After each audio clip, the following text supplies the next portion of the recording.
سلام همه، من دانیالم و اینجا پادکست ساعت 25. خیلی خوش اومدین. اینجا این با آقای دکتر حسین روزبانی، دکترای روانشناسی بالینی و استاد دانشگاه. سلام در خدمت عزیزان دل. امیدوارم حالتون خوب باشه. خیلی روز خوبی رو شروع کردیم. امیدوارم با همین انرژی مثبت به انتها برسیم. در خدمتتون هستم. خیلی ممنون دکتر. اگه اجازه بدید من اول یه رزومه از شما به مخاطبین بدم. دکترای روانشناسی بالینی با معدل 20، کارشناسی ارشد روانشناسی بالینی با مدل 19.5، بیش از 10 سال تجربه تخصصی در روان درمانی بالینی با تمرکز بر زوج درمانی، مشاوره ازدواج، اختلالات خلقی و شخصیت. استاد دانشگاه، داور و دبیر علمی مجلات علمی پژوهشی، کارشناس رسانه‌ای در برنامه‌های تلویزیون، رادیو و خبرگزاری‌ها از جمله ایرنا، ایسنا، جام جم، خبر فوری، ایمنا، قدس، رکنا، صدا و سیما ایران، روزنامه‌های ایران، اعتماد همشهری، آرمان، هفته صبح، دنیا اقتصاد. درسته؟ همه رو گفتم؟ نه حالا همه رو که نیازم نبود، حالا همش هم. مؤلف و مترجم 8 کتاب تخصصی در حوزه طرحواره درمانی، روانشناسی و مشاوره، مقالات چاپ شده در ژورنال‌های آی‌اس و داخلی از اعضای سازمان نظام روانشناسان آمریکا. درسته اینجا؟ بله. اکثریت سایت هم امتیاز بالای 4.9 تا 5 را از مراجعه کنندگان نشون میدن که من نگاه کردم بین 400 نفری که نظر داده بودن تو وبسایت‌ها 600 تا بودن. 600 تا بودن. خیلی من معذرت میخوام. بله. و تو این چیه؟ داره مهارت خلبانی در هواپیما و فارغ التحصیلی ناوبری کشتی. من لیسانسم ناوبری کشتی بوده. حالا یه زمانی با کشتی میرفتم، بعد 4 تا خلبانی هم پریدم. بله. حالا ما قبل اینکه بریم سوالات اصلی رو بپرسیم، سوال اولی که فکر می‌کنم خیلی بهتره که اول این پادکست پرسیده بشه اینه که چه کسایی واقعا به تراپی به نظر شما احتیاج دارن؟ خب ما همه آدم‌ها تو زندگیشون نیاز به تراپی دارن، تو مقاطع مختلف زندگیشون. ما یک جاهایی تو زندگیمون قفل میشه، احساس گیر کردن میکنیم. اون جاهاییه که ما حتما نیاز داریم به تراپی و میتونه بحران‌های خیلی جدی باشه، مثل از دست دادن عزیز یا شکست عشقی. میتونه یه سری الگوهای رفتاری تکراری باشه. ولی خب در حالت عادی هم ما نیاز داریم که هم خودآگاهیمون رو ببریم بالا، هم خودشناسیمون رو ببریم بالا، هم رشد فردی داشته باشیم، هم حتی شاید مدیریت استرس لازم داشته باشیم، هم روابط بین فردیمون نیاز به کمک داره. پس حتما همه آدم‌ها تو طول زندگیشون نیاز به تراپی دارن.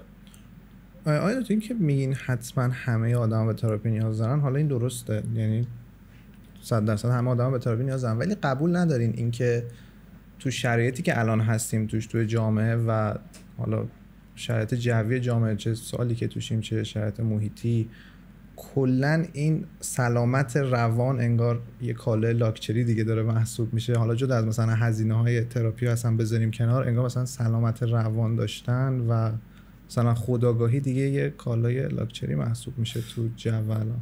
ببینید بله، من قاعدتاً منم تو این جامعه دارم زندگی میکنم و میبینم مشکلات مردم و همیشه هم سعی کردم در حد توانم، حالا یک جاهایی از کسی هزینه‌ای نگیرم، یک جاهایی هزینه رو خیلی کم بگیرم و معمولاً هم هزینه‌ای هم که میگیرم شاید خیلی پایین‌تر از عرف خیلی از روانشناسای دیگه. حالا حتما سر بحث هزینه‌ای نمیگم، مثلا میگم شاید یه ذره انگار تابو هم شده تراپی رفتن که نه من این اعتقاد ندارم، چون که من مراجعینی داشتم که از عزیزانمون در افغانستان بودن، زیادم بودن، نه یکی خیلی داشتم. وقتی که اونا به این دیدگاه رسیدن، ایرانی‌ها بهش رسیدن و یک زمانی بله تابو بود، ولی الان خیلی دید بازتر شده. من مراجعی داشتم شاید متولد 1330 بوده و وقتی که اون داره میاد بدون، پس جوان‌ها که قشنگ خیلی بیشترن و خیلی تعداد بیشتر، ولی مشکلات مالی میتونه تحت تاثیر قرار بده که باید حتما دولت و حکومت تو این قضیه یک تجدید نظری بکنه. یه تلاش‌های ریزی شده، یه سری بیمه‌ها قبول کردن، مثلا ماها ارجاع میدیم، معمولا بیمه‌های مبلغیش رو بهشون میدن، ولی نه اونقدر با کیفیتی که باید طرف بدون دغدغه بیاد هزینه پرداخت نکنه و فقط دغدغش این باشه که حالش خوب شه و مشکلاتش برطرف شه. بعد خود تراپیست هم تراپی میره؟ قطعاً. اصلا یه تراپیست خوب تراپیستیه که اول دنبال درمان خودش باشه. همه ما تو زندگی بالاخره قطعاً یه سری تروما داریم. قرار نیست تروما حتماً ابیوز یا تجاوز باشه. تروماها میتونه همون عدم محبت پدر باشه. پس تراپیست حتما باید درمان شه و تراپیستی میتونه مشکلات دیگران رو درک کنه که عمیقاً این مشکلات رو، این درمان رو تجربه کرده باشه و اینا نمیتونه قطعاً درک متقابلی از مشکل طرف مقابل داشته باشه. خیلی خوب. ما میریم سراغ سوال تجربی. میخوام ببینیم که تو تایمی که شما داشتین کار میکردین چه تجربیاتی رو به دست آوردین. اول اینکه کوتاه‌ترین جلسه‌ای که تا حالا داشتین چند دقیقه بوده؟ یه چیز جالبی که هم باعث پیشرفت من شده، هم یه سری اتفاقات جالب همیشه افتاده.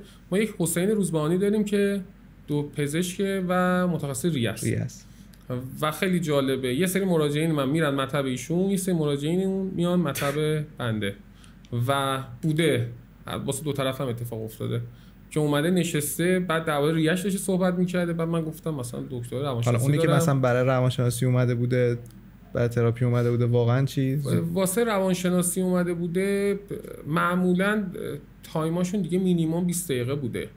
20 دقیقه که مثلا طرف فکر می‌کرده. مثلا من کسی رو داشتم که مامانش تشخیص استرس بهش داده بود ولی بنده خدا اصلا سایکوز بود و هذیان حالا هیپنوگوژیک داشت، پس از خواب داشت، توهم هیپنوگوژیک داشت، بعد توهم شنوایی داشت، بینایی داشت و هذیان کنترل و انتشار هم داشت و حتی هذیان مذهبی هم داشت. فکر می‌کرد پیغمبر، یه پسر 15 ساله و مامانش تشخیص استرس بهش داده بود و اون پدرش که اومد گفتم ایشون اصلا سایکوز، این حتما باید دارو درمانی شروع کنه و خیلی تایم کوتاهی بودش که حالا نزدیکترینش بود. زیاد داشتم مدلی ولی خب نزدیکترینش تو ذهنم هست. فکر کنم مامانش درست حد زده، یعنی خیلی تشخیص کاملا درستی داشت. منم پیغمبر بودم استرس میگرفتم. فکر می‌کرد مثلا استرس داره. عجیب ترین جلسه‌ای که داشتین چی بود؟ عجیب ترین جلسه زیاد داشتم ولی خب اونا دارکاشو من تعریف نمی‌کنم که شاید یه سریاش قابل پخش نباشه، یه سریاش هم خب حال بیننده بد میشه. ولی خب عجیب ترین باحالش این بودش که یه دو تا کاپلی بودن، یعنی یه کاپلی بودن که دختر پسر و این جلسه بیشتر نقش چیز بود، فیلم مبارزه‌ای بود. این مثلا دو نفر نشسته بودن، یهو دختره میگه من عاشقتم، بعد یهو میام با لگد میزد تو شکمش، بعد یهو گریه میکرد، میرفت اون آب میخورد، میاد بغلش میکرد، دوباره چک میزد بهش، داد میزد. اصلا یه چیز عجیب غریبی بود. من فقط داشتم نگاه میکردم، گفتم خدای من چی اینو کنم برم منم میزنه کارم بود. بعد مثلا که ویدم زده بود که دیگه کامل. بعد جلسه بعدیش گفتم به شرطی بهت وقت میدم که کنترل کنی خودتو. نه منو که نمیزد، بنده خدا کیسه بوکسو میزد. بعد ولی اینو بهش گفتم دیگه سری بعدی دیگه میشه. تا صداش گفتم تعطیل میکنم که جلسه رو میندازم بیرون. خب پس الان بهتره بپرسم چه جور مراجعه‌ای برای شما ترسناک‌تره؟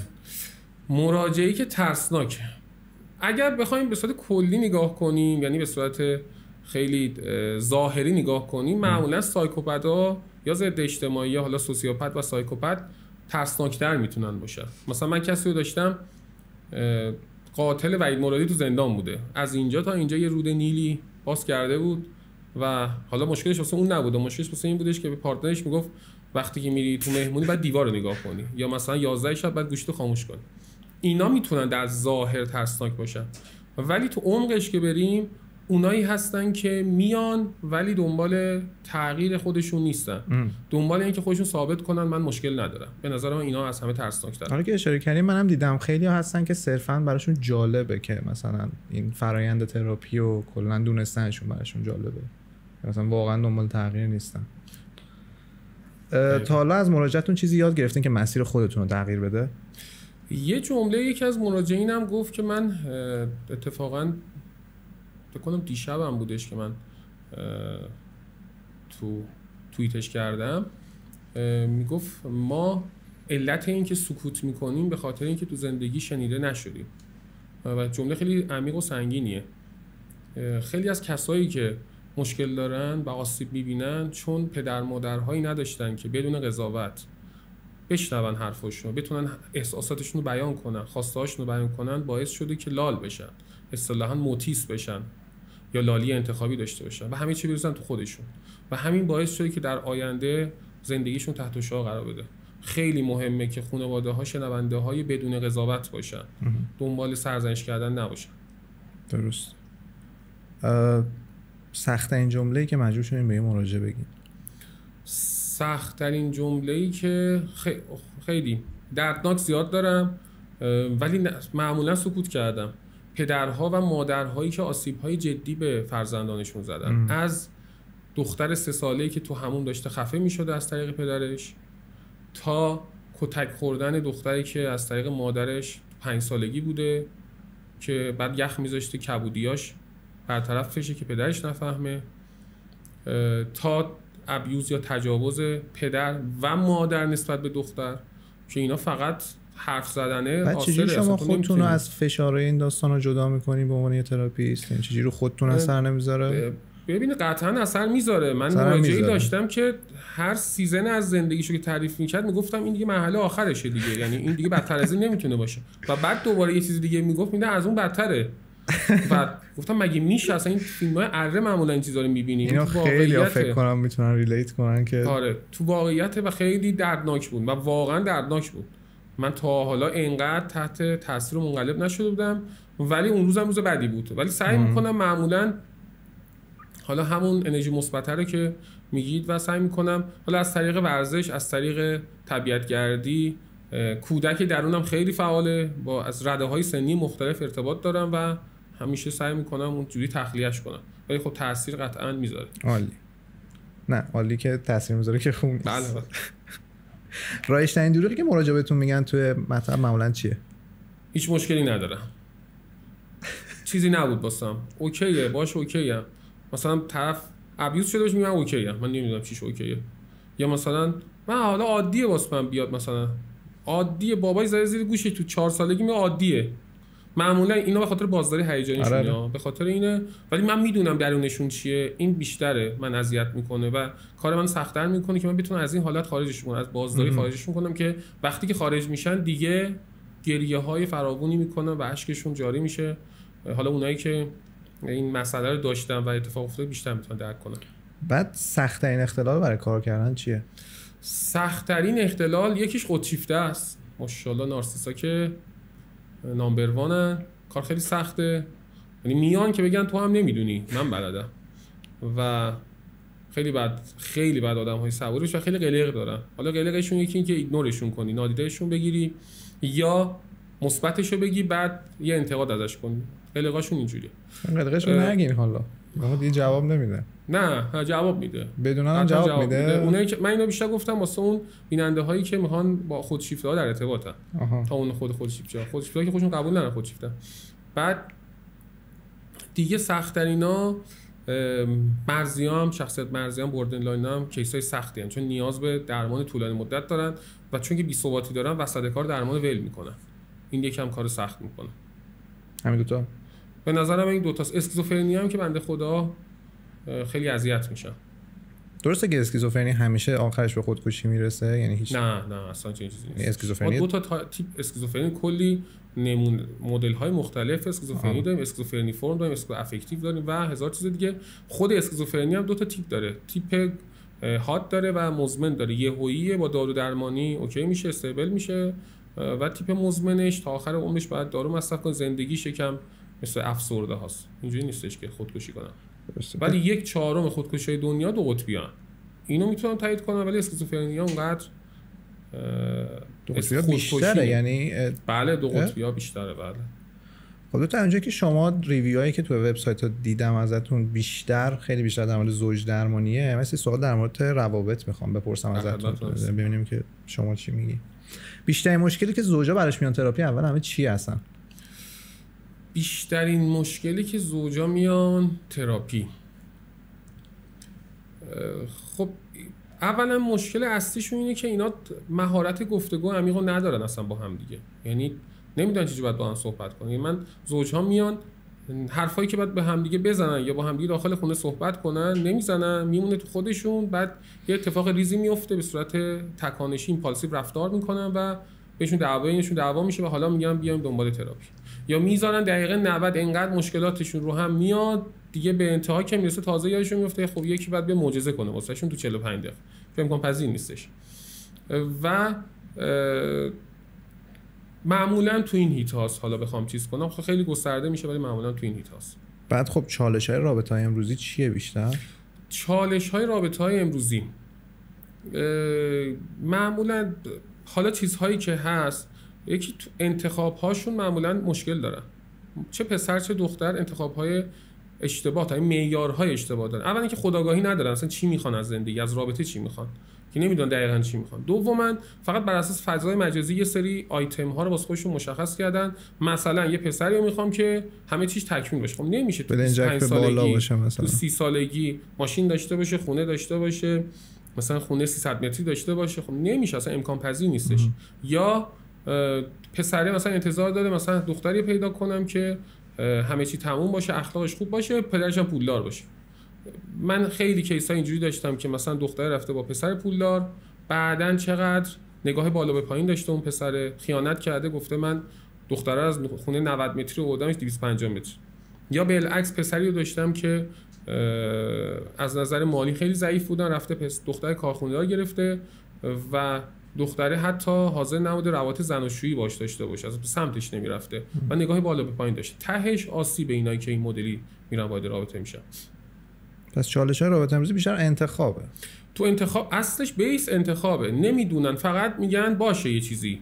مثلا نگاه نمی‌کنن خب باشه تهش به کجا میرسه. سواد رابطه متاسفانه ندارن، چه شروع رابطه چه اتمام رابطه. خب اون راز دوام یه رابطه طولانی چیه؟ مثلا چند تا رکن اصلی داره؟ رکناش چیان میشه؟ 5 تا رکن اصلی داره هر رابطه. اون جذابیت، اون دوست داشتن عشق یک رکنشه. احترام، اعتماد، امنیت، تعهد و مسئولیت پذیری. به همون حدی که دوست داشتن مهمه، احترام هم مهمه. به همون حدی که تعهد مهمه، دوست داشتن هم مهمه. یعنی کسی که خیانت میکنه به همون حد میتونه آسیب بزنه که بی احترامی میتونه آسیب بزنه. بعد بیشترین اشتباه زنان تو رابطه چیه؟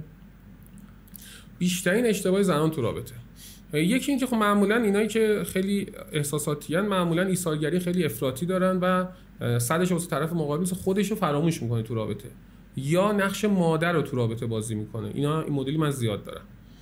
این اشتباهات حالا بگم مثبتی که آسیب داره میزنه. اشتباهات منفی، یک مشکلی که حالا بین دخترها هستش الان تو حال حاضر، این PMS که حالا مد شده و بیان میکنن. ما PMS یک اختلاله. PMS یک مشکل رفتاری نیست. PMS من چالشی که تو روابطشون زیاده. PMS 6% افراد جامعه میتونن PMS بشن. 100% افراد جامعه، دخترهای جامعه، زنهای جامعه PMS نمیشن. میشن پریود. فرق میکنه داستان. و یک جورایی مثل افسردگیه. میاد پسره به من میناله، میگه بابا من تو این رابطه، تو این زندگی، همسرم میاد یا پارتنرم میاد میگه من 10 روز قبلش PMS هم با من کار نداشته باش، 10 روز بعدش هم PMS هم با من کار نداشته باش. یعنی 2/3 رابطه‌اش باید درکش کنه. یا کی منو درک کنه. و حالا یه سری باورهای اشتباه واسش ایجاد شده، اگر تو این دوران من کسی رو بکشم اعدام نمیشم. کی حرفو زده؟ اصلا چه این چیزی وجود نداره. و حالا به خاطر فضای مجازی هم هست متاسفانه. و این حق رو به خودشون میدن که هر جوری دوست داشتن با طرف مقابل رفتار کنن. بی احترامی میکنن، میگن PMS بودم. شما حق دارید خشمگین بشید ولی حق ندارید پرخاشگری کنید، حق ندارید بی احترامی کنید. بماند من این PMS از سمت خانم‌های ناصیب میزنه، از سمت آقایون هم یه سری داستان‌های دیگه است. آقایونی من دارم، دختر میاد، یه خانم میاد میگه بابا من بهش میگم، تاریخش رو بهش میگم، درک نداره از PMS. درک نه، حالا PMS نه، از درک نداره از عادت ماهینه و نمیش محبت میکنه، نمیش توجه میکنه، چالش‌های زندگیشون اون تایم مطرح میکنه، بحثاشون تو اون تایمه. خب بله خانم تو اون دوران خیلی داره اذیت میشه، از نظر فیزیکی، از نظر روانی کفری میشه، مودش پایین‌تر، نوسانات خلقی داره. باید مرد اینو درک کنه.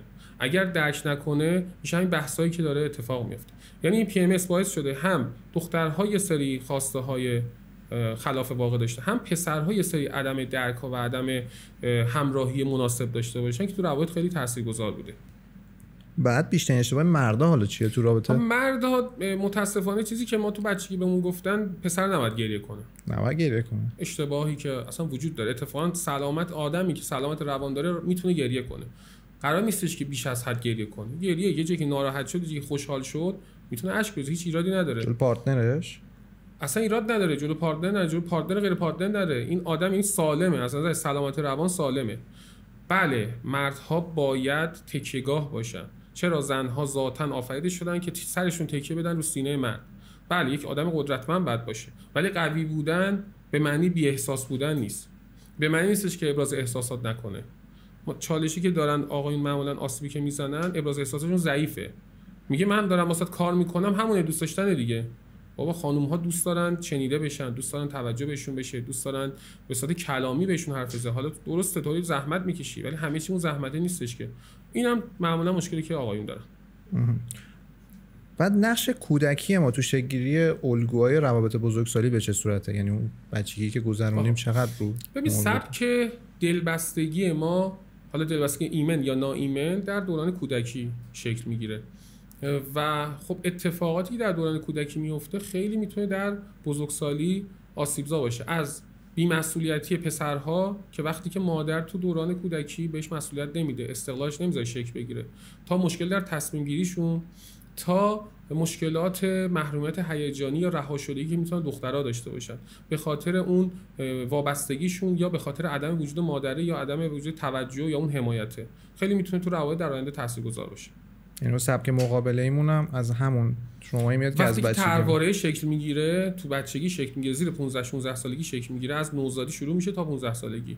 بعد به علت اون تحواره سبک مقابله ای هم شکل میگیره، یا تسلیمش میشن، تسلیم اون مدل صفته میشن، یا یا اجتناب میکنن از اون صفته، یا جبران عکس اون صفته رو انجام میدن. تو مرز بین سازگاری با خودسانسوری توی رابطه کجاست؟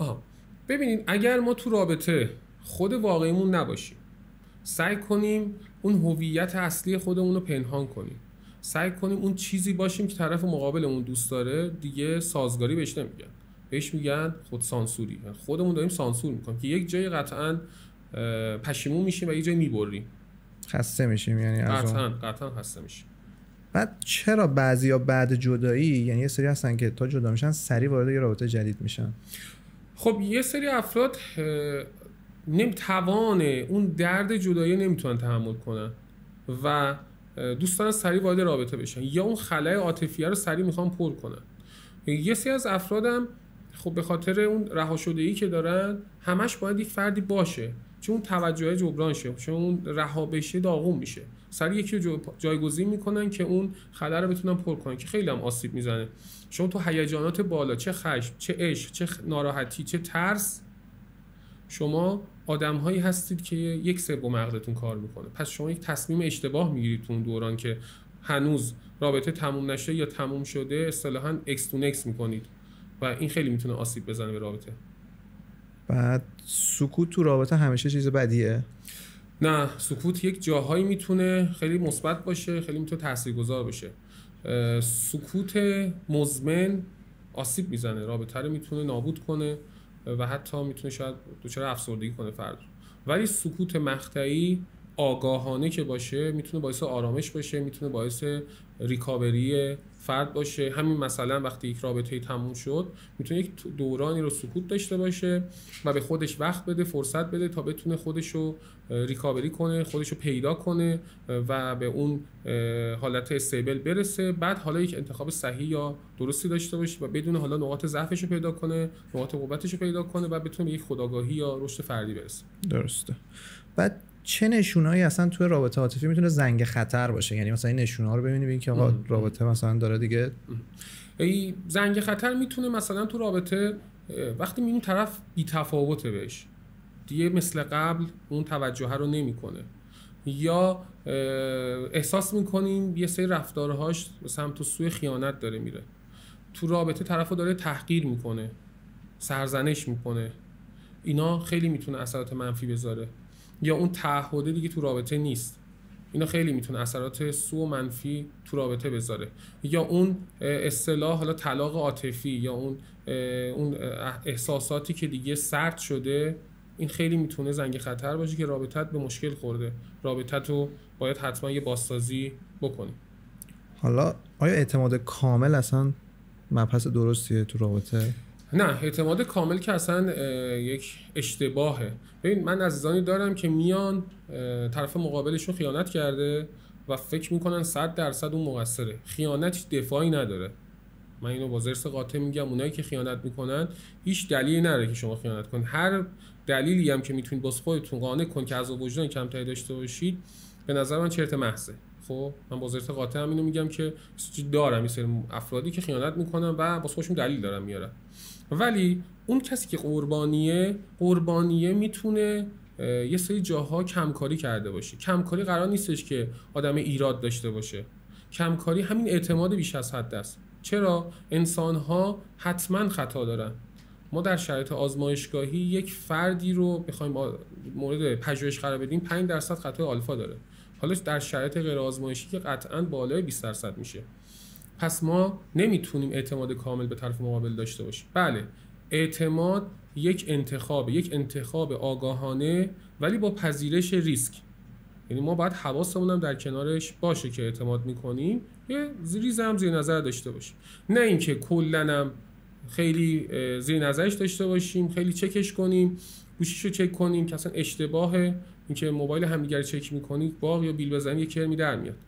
و بله شما رمز همدیگه رو میتونید داشته باشید و هر جایی هم که به سوء تفاهم رسیدید اون سوال رو میرید مثلا اون قسمت رو در جلوی طرف مقابل باز میکنید میبینید، نه اینکه برید زیر و بم گوشی طرف رو در بیارید یا برید مثلا پیام‌های طرف رو با دوستش بخونید که ببینید مثلا در گذشته چی داشته. من این زیاد داشتم از این مدل. یا مثلا کسی رو داشتم که رفته همراه اولی طرف رو چک کرده که ببینه ریز مکالماتش با کی بوده.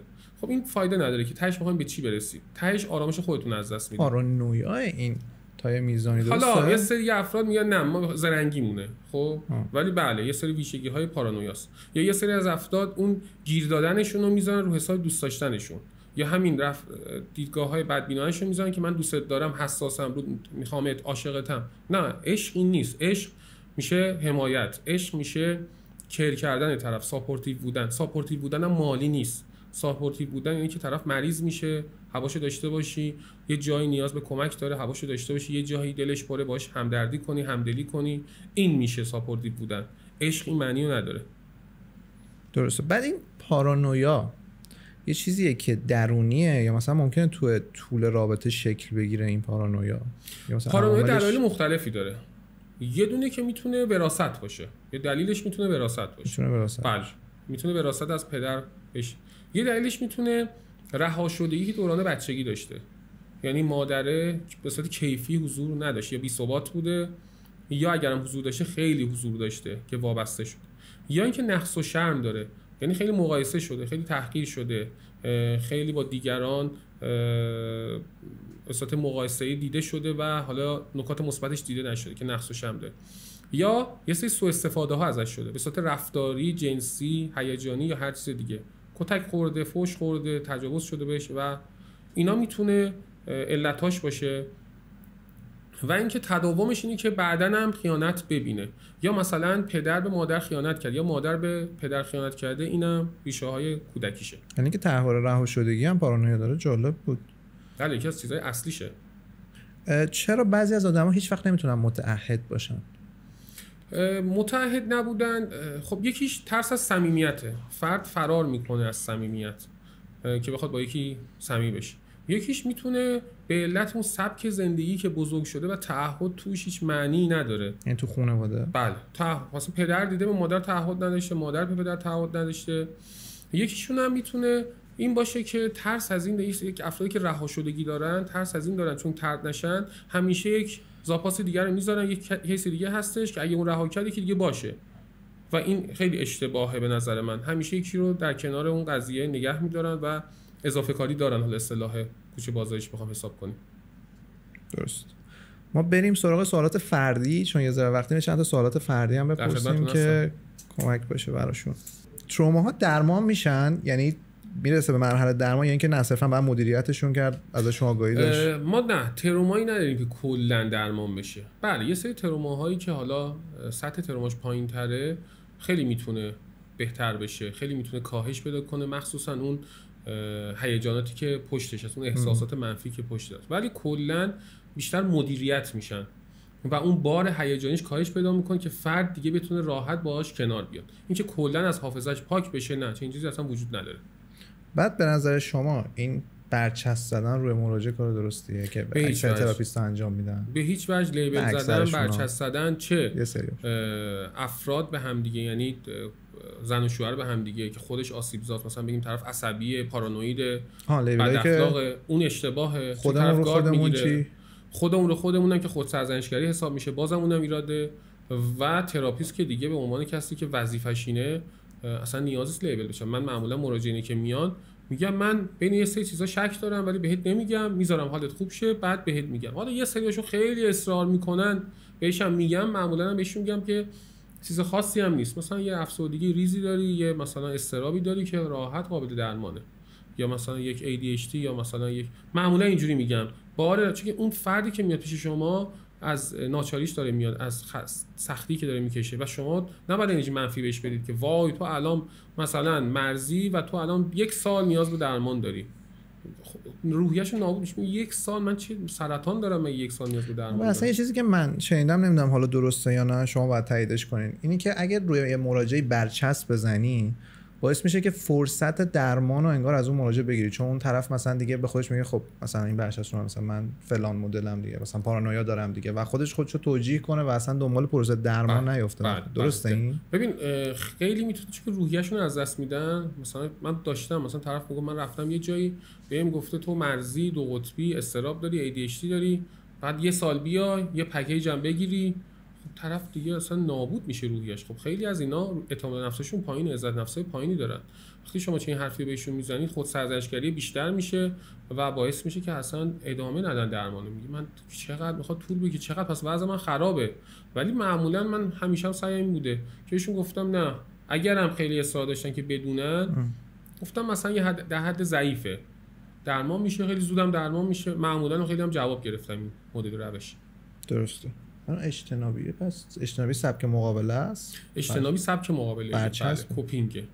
آخه بعد مثلا برچسب رو که میزنن یه وقتی اصلا شاید درست هم نیست. مثلا دیدین که همون اول مثلا بله 100% ما اصلا اختلالات شخصیت یا طرحواره‌ها رو نمیتونیم به این راحتی سری لیبل بشن. اختلالات نوروتیک مثل اضطراب، مثل افسردگی، مثل وسواس واضحه، با 4 تا سوال میشه تقریبا تشخیص داد. حالا شاید افتراقشون یکم سخت بشه با اختلالات دیگه، ولی اختلالات شخصیت حتما نیاز هستش که آزمون گرفته بشه. خود آزمون هم باز باید تفسیر بشه که بتونن یک تشخیص درست برسن. تشخیص مهمه، واسه درمان خیلی میتونه کمک کننده باشه، ولی برچسب زدنه هیچ کمکی به درمان نمیکنه. خب بریم یه سری سوالاتی که خیلی احساس کنم زیاد شده بین مثلا نسل‌های جدید. یکی اینکه چرا خیلیا بین بی‌انگیزگی و مثلا انگیزه داشتن و موتیویت بودن هی دائم نوسان دارن؟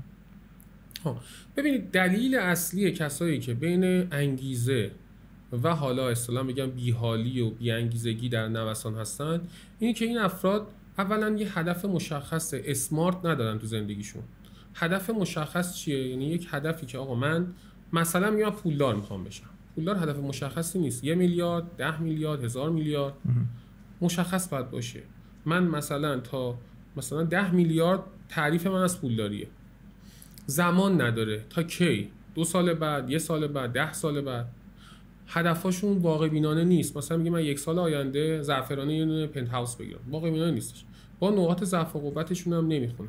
یه دلیل اصلیشون اولین چیز اینه که هدف ندارن. 2 سبک زندگی ناسالمشونه که همش تو انگیزه و بی انگیزه. یه جایی 2 تا موفقیت کسب میکنن، انگیزه پیدا میکنن، دوباره 2 تا شکست کسب میکنن یا نمیرسن بهش، بی انگیزه میشه. چون هدف مسیر مشخص نیست.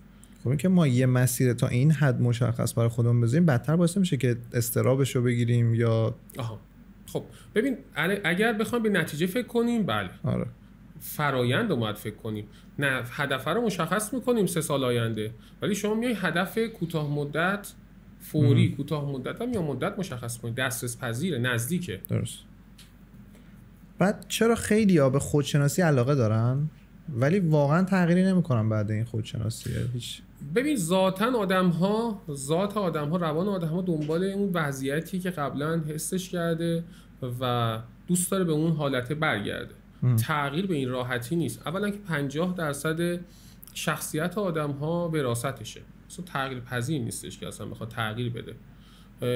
مثلا دختر پسرایی که میخوان با هم ازدواج کنن، مثلا میگه برم تو رابطه اوکی میشه، درست میشه رابطه‌مون، یه چیزیشو تغییر میدم.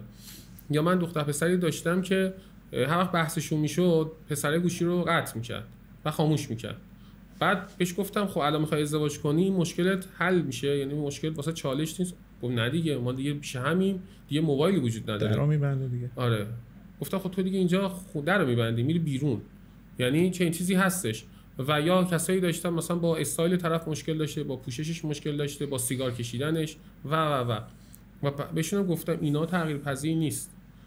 باید طرف مقابل حتما خودش بخواد، خودش به این نتیجه برسه اون کار اشتباهه، اون کار مثلا بهش آسیب میزنه، با حرف تو داره هیجانی تصمیم گیری میکنه، هر جا دست ناراحت بشه از دلخوشه دقیقاً این رفتار و عکسش رو انجام میده. مثلا داشتم دختر پسری که پسره با بغل کردن دختر با دوستاش مشکل داشت و هر جایی که واسه حسش در بیاره میره پسر رو بغل میکرد، قشنگ اذیتش میکرد. خب دکتر یه چیزی که خیلی زیاد شده اضطراب طبیعتا نسل ما مخصوصا قبول دارین؟ تو نسل شما بله بیشتر دیگه. بله. بهترین راه مدیریت اضطراب روزانه چیه؟ روزانه چه کارهایی بکنیم تا اضطرابمون پایین تر باشه؟ خب ببین، ما اولین مشکلی که ما داریم در حال حاضر سبک زندگی ناسالم افراد در طول زندگیشون. چرا؟ وقتی که ما هر روز یه شات قهوه استفاده میکنیم، خود قهوه تپش قلب میاره، خودش باعث اضطراب میشه. وقتی که مصرف سیگار بالاست، وقتی که مصرف مشروبات الکلی بالاست، هر تفریحی که جوونا الان دارن میرن مشروب سیگار. خب این چه تأثیری؟ قطعا باید اضطراب داشته باشه. یا حالا از پاد گرفته و آیکاس و نمیدونم ویدو هر چیزی که فکر کنی ماشاءالله مصرف میکنن ماشو، خب قطعا باعث اضطراب میشه. ما انتظار نباید داشته باشیم اضطراب طرف نگیره. پس یکی سبک زندگی ناسالم، یا تا ساعت 4 صبح 5 صبح طرف بیداره، خب باید فرداش اضطراب داشته باشه، عملکردش بیاد پایین. یکی سبک زندگی ناسالم. دومیش خب باز ورزش است. خب ورزش اگه باشه خیلی میتونه کمک کننده باشه تو سطح اضطراب. 3 اینکه همش داریم خودمون رو مقایسه میکنیم تو فضای مجازی. ما یه سری تصاویر فیک رو میبینیم که غیر واقعیه و طرف واسه فالوور جمع کردن میذاره و ما زندگی نکبتبار خودمون رو با اونا مقایسه میکنیم. ظاهر زندگی و باطن زندگی اونها مقایسه. خب این خودش باعث اضطراب میشه. همیشه فکر میکنیم عقب. چهارمین چیزی که میتونه تاثیرگذار معمولا اضطرابی همش تو آینده. هی آینده رو تیره و تار میبینن. شما زمانی میتونید موفق شید که تو زمان حال باشید. پس تکنیکایی که میتونه کمک کننده باشه از یوگا گرفته، مدیتیشن گرفته، تکنیک‌های مایندفولنس گرفته، اینا همشون میتونن تکنیک‌های کمک کننده واسه یا آرامسازی کمک کننده واسه کاهش اضطراب و استرس باشن. خیلی عالی. سلام. تو مرز بین اعتماد به نفس با خودشیفتگی کجاست؟ یعنی یه سری وقتا ما کیو میبینیم مثلا بهش میگیم آدم خودشیفته‌ایه، ولی مثلا صرفا یارو شاید اعتماد به نفسش مثلا یه ذره بالاتر از حد نرماله یا هر چی. یعنی توضیح میدین؟ ببینید اعتماد به نفس نیاز به تایید درونی فرده. اعتماد به نفس کاذب رو نمیگم، اعتماد به نفس واقعی و جنبه بیرونی عزت نفسه. خب مثلا مثال که بخوام بزنم، شما وارد یک کلاسی میشی میگی آقا من از تمام آدم‌ها اینجا بیشتر بلدم. این طرف میشه اعتماد به نفسش بالاست، جنبه بیرونی. عزت نفس وارد همون کلاسه میشیم یا همه اینا هر کدومشون توانایی خاص خودشون دارن، منم واسه خودم آدم توانمندیم.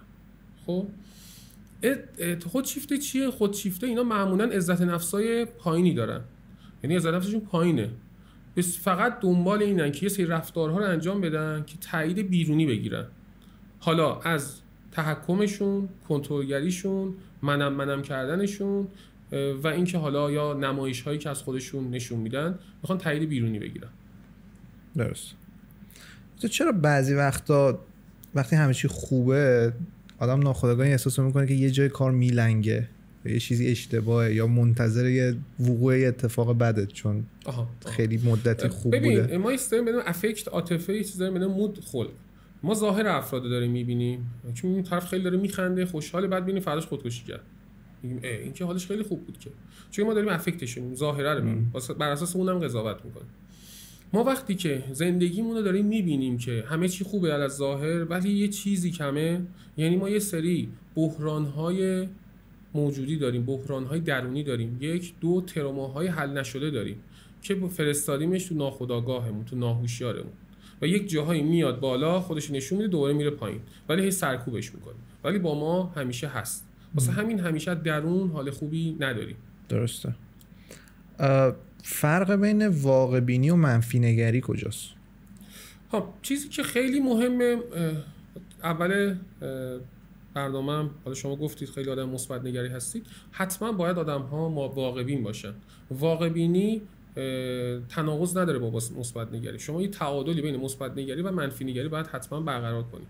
آدم‌هایی که خیلی مثبت نگرن در کوتاه مدت حال بهتری دارن، ولی در مدت افسردگی شدید دارن. و حتما باید واقع بین باشید و نباید این روانشناسی زرد که همه چی اوکی، همه چی خوبه، همه چی درست میشه. من زن و شوهری داشتم که مرده میگم من جرئت نمیکنم به خانمم بگم پول ندارم. گفت کائنات نمیدونم تاثیر میذاره، ما رو بدبخت میکنه. بدبخت میرفت هر سری وام میگرفت که بتونه به خانمش که پول دارم. اینقدر میتونه اثر منفی بذاره، بس فشار بیش از حدی به اون مرد وارد شده.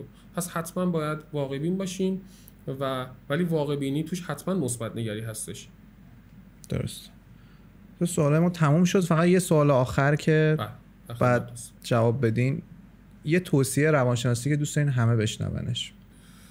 توصیه روانشناسی توصیه‌های زیادی هستش. حالا یکیشو من بخوام بگم که خیلی به نظرتون حیاتی تر همه بدونن. به نظرم این میتونه مهم باشه. خیلی زوج‌ها هستن، خیلی پارتنرها هستن که میان میگن ما همدیگه رو دوست داریم، عاشق همدیگه‌ایم. حتی میان پیش من، حتی اگرم به این نتیجه برسن که به درد همدیگه نمیخوان واسه ازدواج، میگن اوکی بریم پیش یکی دیگه تاییدمون کنه. چرا همدیگه رو دوست داریم؟ چرا دوست داشتن همه چی رو حل میکنه. بله، عشق شرط لازم هست تو هر رابطه‌ای، ولی شرط کافی نیست. عشق باعث شروع یک رابطه میشه، دوست داشتن باعث شروع یک رابطه میشه، ولی این نیستش که تداوم پیدا کنه اون رابطه. اون احترام است که نگهدارنده اون رابطه است. احترام خیلی مهمه تو رابطه. طرف همدیگه رو دوست دارن، هر فحش و فضیحتی به همدیگه میدن، هر رفتار زشتی رو با همدیگه دارن. خیلی میتونه تاثیرگذار باشه. به نظر من همیشه یادمون باشه عشق شروع کننده است ولی احترام نگهدارنده هر رابطه‌ای. درست. سوالمون تموم شد. خیلی ممنون از اینکه وقتتون رو به ما دادین و ما رو همراهی کردین. سلامت باشید. حرف آخری اگه دارین؟ خیلی خوشحال شدم در خدمت شما بودم. امیدوارم که مطالب مورد مفید باشه واسه افرادی که میبینن، مشاهده میکنن و بتونن استفاده کنن و خیلی هم خوشحالم و خیلی باعث افتخارم بود در محضر شما بودن. امیدوارم که هر جا هستید حالتون خوب باشه و اتفاقات خوب واسه خودتون زندگیتون بیاد. خیلی ممنون از شما و خیلی ممنون از بینندهایی که تا اینجای برنامه و ویدیو رو نگاه کردن. لایک و کامنت و سابسکرایب هم یادتون نره و مرسی از همگی. میبینیمتون. فعلا خداحافظ. مرسی دکتر. شما سلامت مرسی. خداحافظ.